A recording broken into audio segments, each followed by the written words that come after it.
Mari sama-sama virus corona di wilayah kita dengan mendukung himbauan Bapak Wali Kota berperilaku disiplin dengan tidak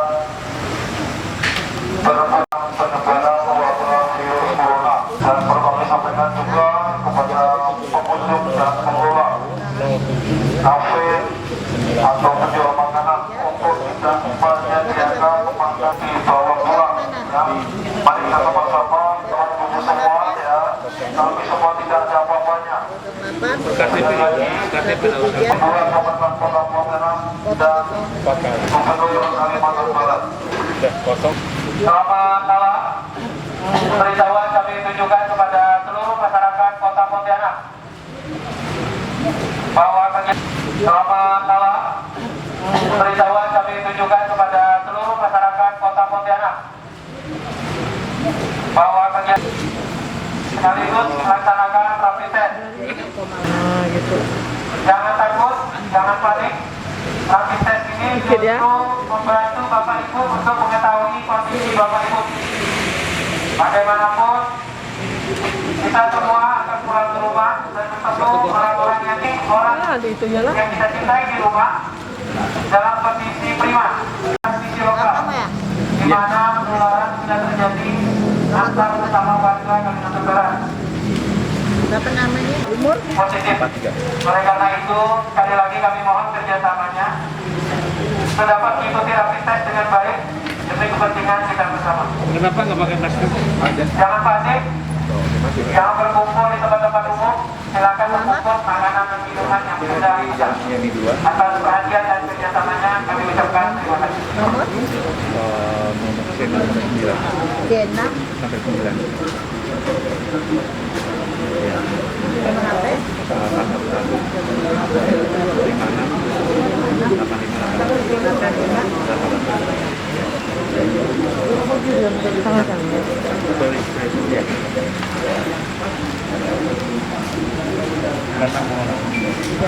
555. Lemaskan ya dikit ya.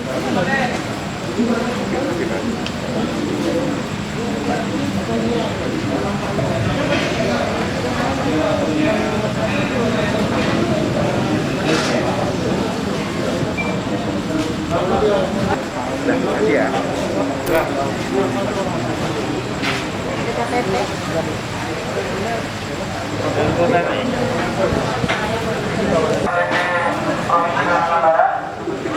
Yang ingin mengikuti rapid test, kami persilakan merapat ke warung sate di warga. Terima kasih.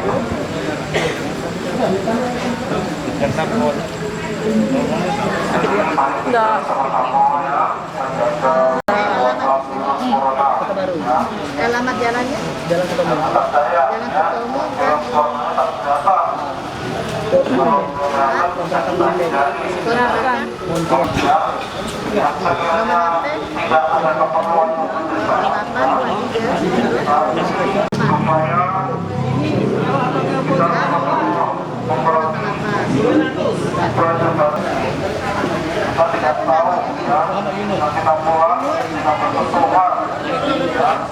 Dikeraskannya. Alamatnya di mana? Sungai Nenah.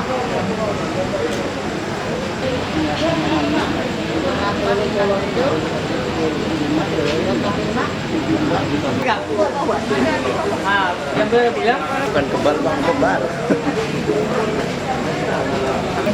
Dilihat dikit.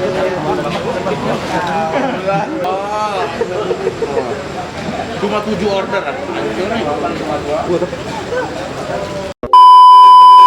Memfokuskan kepada masyarakat yang masih berkumpul, baik itu di warung kopi, di rumah makan, terutama yang masih nongkrong-nongkrong dan tidak membungkus atau dibawa pulang. Untuk targetnya sendiri Pak, sudah kemana saja nih Pak dari pihak kita Pak, dan sampai mana nanti kira-kira tujuan kita Pak? Jadi malam ini kita menyusuri jalan ke Pasar Kemuning, kemudian ke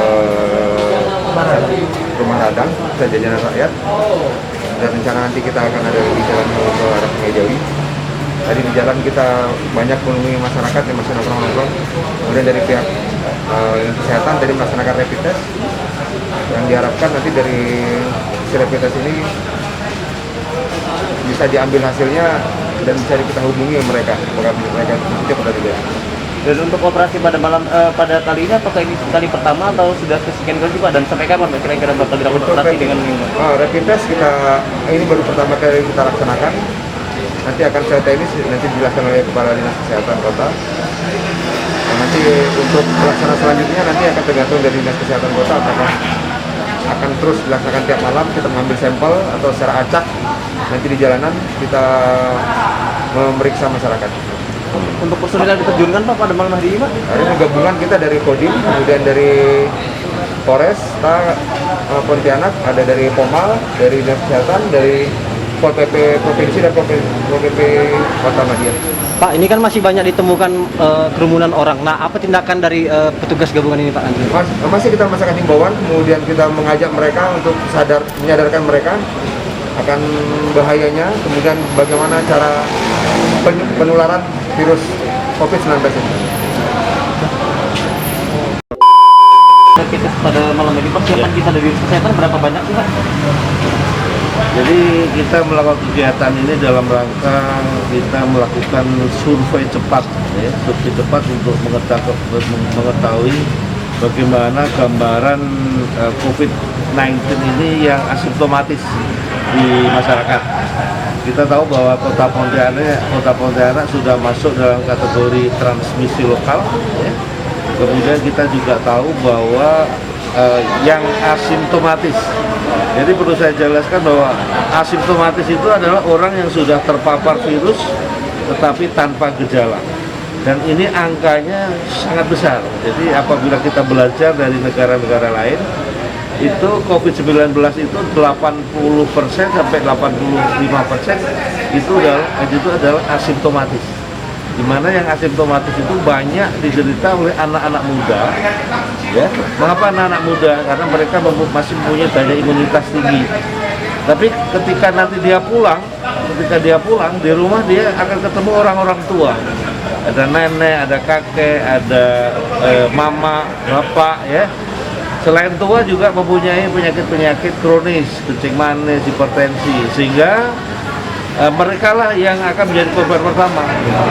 Kalau kita lihat data-data sampai dengan hari ini, yang banyak masuk rumah sakit kemudian meninggal adalah usia-usia di atas 60 tahun, kemudian mempunyai penyakit-penyakit yang kronis. Oleh karena itu, pada malam hari ini mungkin beberapa hari ke depan kita ingin mengetahui gambaran kejadian asimptomatis di tengah-tengah masyarakat kita. Dan ini agar kita juga mengambil pelajaran sebagaimana Italia. Ya, Italia ketika anak mudanya dikasih tahu jangan keluar, ya. Kemudian bagaimana di rumah, dia dengan sombong mengatakan bahwa saya kan sehat, jadi saya tidak mungkin tertular. Betul, mereka sehat, tetapi dia mengandung virus dan dia menularkan virus-virus itu di rumahnya. Ini yang dari gambaran. Jadi kita mengimbau kepada anak-anak muda, ya, ini harus kita jaga semuanya, bukan hanya dia sendiri, tapi orang-orang tua yang ada di rumah kita. Jadi, untuk rapid test sendiri ini persentase itu akurasinya berapa persen Mas? Ya, kita mengenal rapid test ada negatif palsu memang, tetapi ada positif palsu. Tapi kalau ketemu angka yang positif, ya, itu kita bisa berkata bahwa kemungkinan 90% itu adalah COVID-19. Kalau seandainya ada yang positif 90% itu adalah COVID-19 dan itu potensi menyebarkan. Karena anak-anak muda ini dia tidak merasa sakit, dia jalan sana jalan sini. Ini yang ancaman juga salah satu hal yang harus kita perhatikan. Pak, tindak lanjut nanti Pak. Ya, itu kita nanti mungkin sekitar 100 sampai 200 sampling yang kita. Sampai nanti, Pak, berarti kalau misalkan ada yang positif, berarti bakal langsung di tracking Pak ya? Jadi ini salah satu upaya dari upaya tracing yang kita lakukan ya.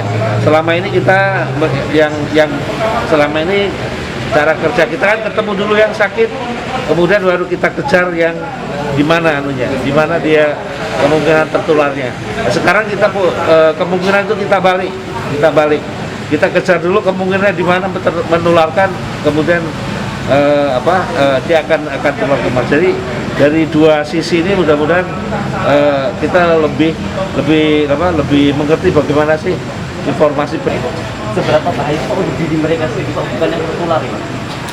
Ya, tadi saya katakan ada yang jadi penyakit COVID-19 ya, itu 80% lah ya, itu dia tidak menimbulkan gejala atau menimbulkan gejala ringan. 80% menimbulkan gejala ringan, tetapi mereka masih bisa potensi untuk menyebarkan ke orang lain. 20% itu harus dirawat di rumah sakit, 5% harus dirawat ICU ya. Jadi masalahnya COVID-19 itu penularannya sangat cepat. Kalau penularannya sangat cepat ya, sehingga banyak orang yang sakit pada satu saat, itu pastilah fasilitas kesehatan tidak akan mampu untuk mengatasi. Kalau fasilitas kesehatan tidak akan mampu, pastilah akan jadi korban gitu. Lihatlah di Amerika sekarang 1.000 orang meninggal, di Italia sudah 800 orang meninggal. Itu mengapa? Karena fasilitas kesehatannya tidak mampu untuk melayani orang sakit. Jadi COVID-19 itu yang berbahaya adalah cara penyebarannya yang sangat cepat. Gitu. Dan cara penyebarannya dapat dicegah dengan cara yang sederhana, yaitu personal distancing, jaga jarak, jangan ngumpul-ngumpul, ya. Kemudian sering cuci tangan, kemudian gunakan masker. Sederhana sekali kan. Jadi hanya satu kata aja sebenarnya diperlukan, kedisiplinan. Itu aja, nggak ada cara lain. Kedisiplinan. Kalau kita tidak disiplin, maka akan tambah berat. Bisa kita buat grafiknya. Ternyata orang kubur, orang ngambawak. Jadi kalau orang kubur, orang ngambawak, percuma juga kita teriak-teriak itu. Pendatang semua. Terus kami batasi di sana. Mungkin orang Pontianaknya yang sudah di rumah. Banyaknya tadi orang kubur, orang.